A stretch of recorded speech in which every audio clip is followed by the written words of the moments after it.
Hey, welcome to Tiffany Talks Tarot. This one is the Wheel. This is number 11 in 22 cards, so we're actually halfway, even though the first card is numbered 0, so it feels like there's 21, but there's actually 22. The Wheel is one of my most favourite cards as well because it's just got so much symbolism in it. It's incredible and it feels very karmic, and I'm very much into looking at the karma in things.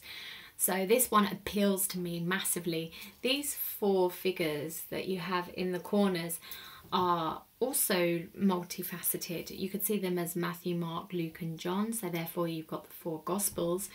You can also see them as the 4 fixed signs in the zodiac, which are Taurus, which is where my finger is, Leo, Scorpio and Aquarius.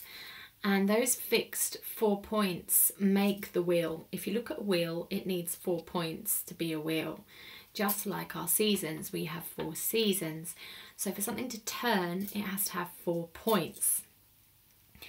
Now, you can also see these as still the bull, the lion, the eagle and the man, who was basically, they were pulling a chariot in Ezekiel's vision. I don't know if you've heard of Ezekiel. He was one of the visionaries and prophets of God, and God visited him in a chariot pulled by a man, an eagle, a lion and a bull to tell him that he had this visionary power and that God had chosen him to do this.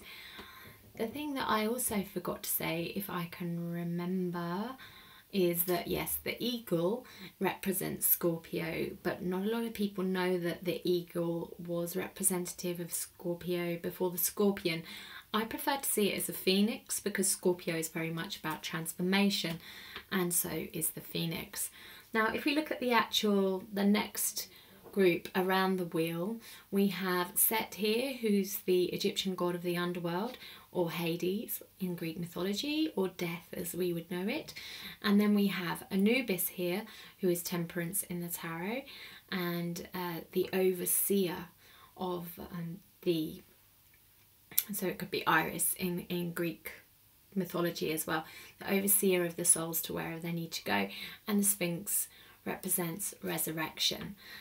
You may see the words here of the letters of tarot, yeah, going round, and they also represent Rota, wheel, and Torah, as we spoke about earlier in the High Priestess. So if you want to know more about that, have a look there.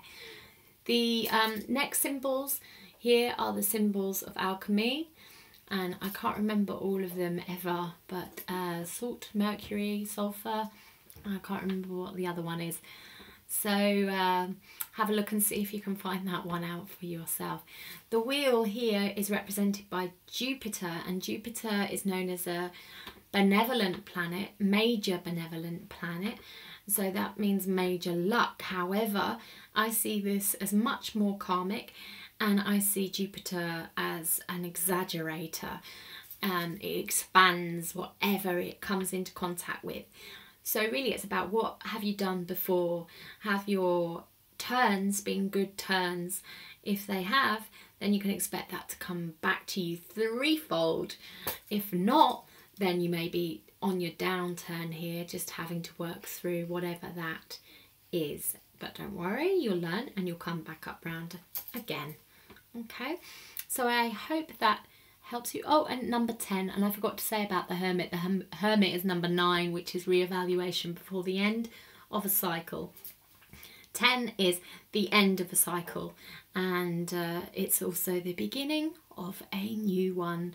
So I will see you about that one next. In the meantime, I'd love it if you visited my site and saw what else is there, what other goodies I have for you around learning tarot and other psychic things as well, or having sessions. Okay, and I hope to see you at number 11, which is Justice, coming up next.